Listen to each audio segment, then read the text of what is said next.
اس لیے کہ مجھے عطا اللہ شاہ بخاری کا وہ جملہ یاد آتا ہے کہ اگر نبی کی عزت و حرمت اور نبی پاک علیہ السلام کی ختم نبوت کو زندہ رکھنے کے لیے میرا سور بھی ساتھ دے گا تو میں اس کو بھی چومنے کے لیے تیار ہیں۔ حکمرانوں آج سنو، اگر تم نے ختم نبوت کے عقیدے کو چھوڑا ہم تمہاری اسمبلی کو آگ لگا دیں گے، اگر تم نے توڑا تمہاری آئین کو جلا کر رکھ دیں گے۔ لیکن کیا کیا جائے اس وقت جب یہ شدید رد عمل دنیا کی طرف سے کبھی ٹویٹ کی شکل میں، پیغامات کی شکل میں، جلسوں کی شکل میں، جلوس کی شکل میں، احتجاجات کی شکل میں آ رہا ہے، بہت اچھا ہے، بہت مبارک ہے، لیکن میں آپ کے سامنے مخاطب ہو کر کے چند زمینی حقائق پر بات کرنا چاہتا ہوں۔ ہمارے یہاں مختلف طبقات ہیں۔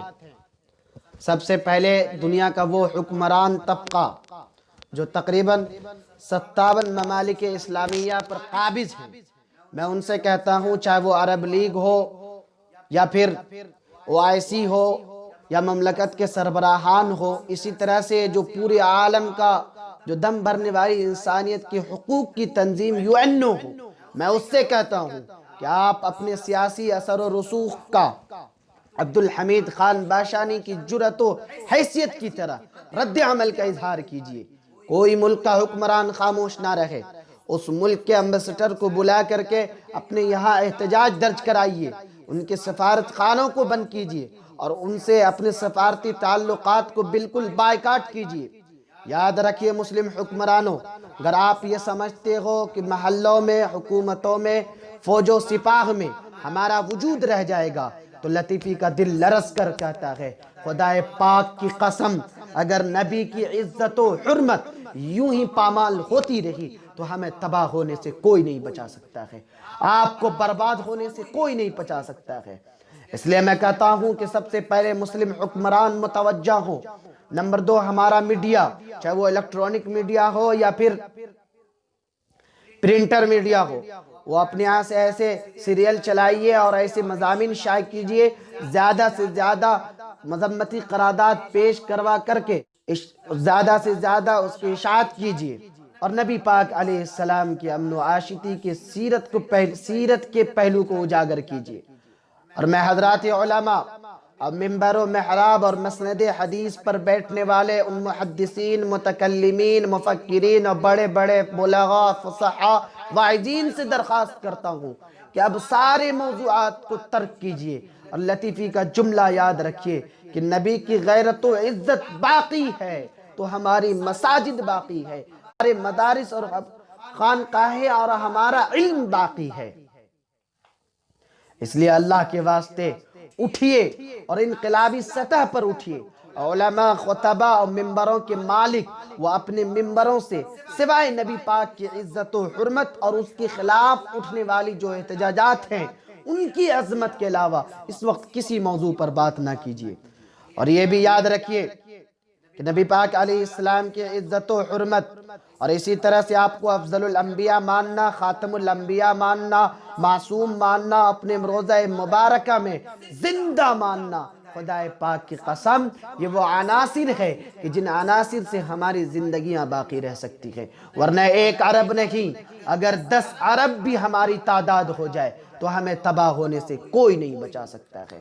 اس لیے کہ کوئی نہیں بچا سکتا۔ اگر عزت نبی باقی ہے، میری غیرت کا جملہ یاد رکھیے کہ اگر عزت نبی باقی ہے تو ہم باقی ہیں، اگر عزت نبی باقی ہے تو ہماری مساجد، مدارس، خانقاہیں اور ہمارا وجود باقی ہے۔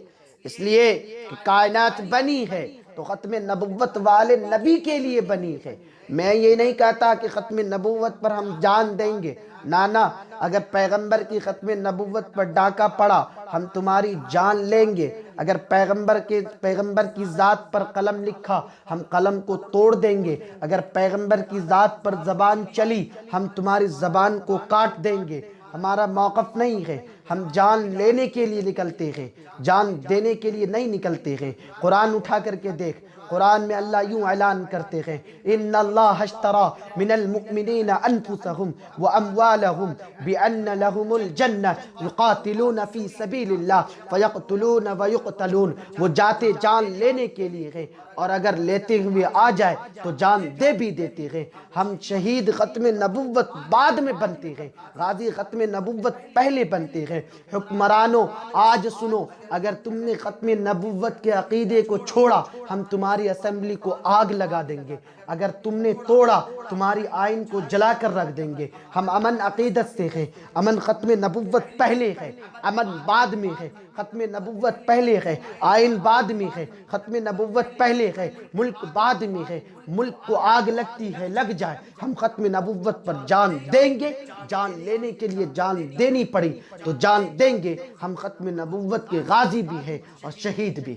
اس لیے کہ مجھے عطا اللہ شاہ بخاری کا وہ جملہ یاد آتا ہے کہ اگر نبی کی عزت و حرمت اور نبی پاک علیہ السلام کی ختم نبوت کو زندہ رکھنے کے لیے میرا سور بھی ساتھ دے گا تو میں اس کو بھی چومنے کے لیے تیار ہوں۔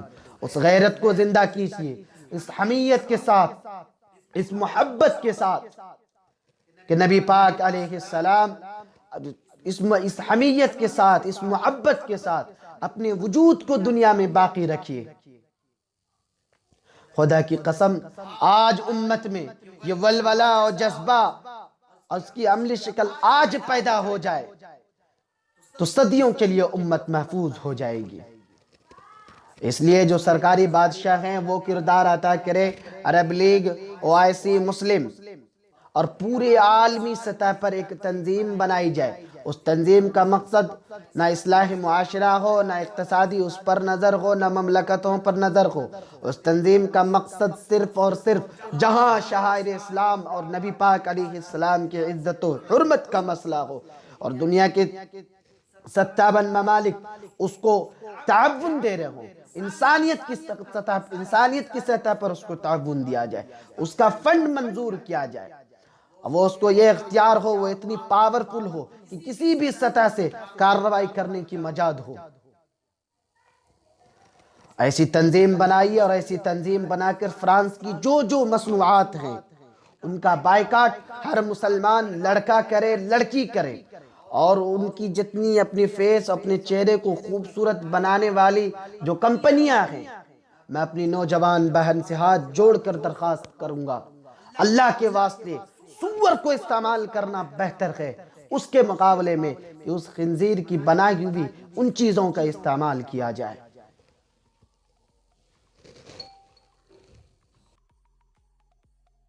أحزان قلبي لا تزول حتى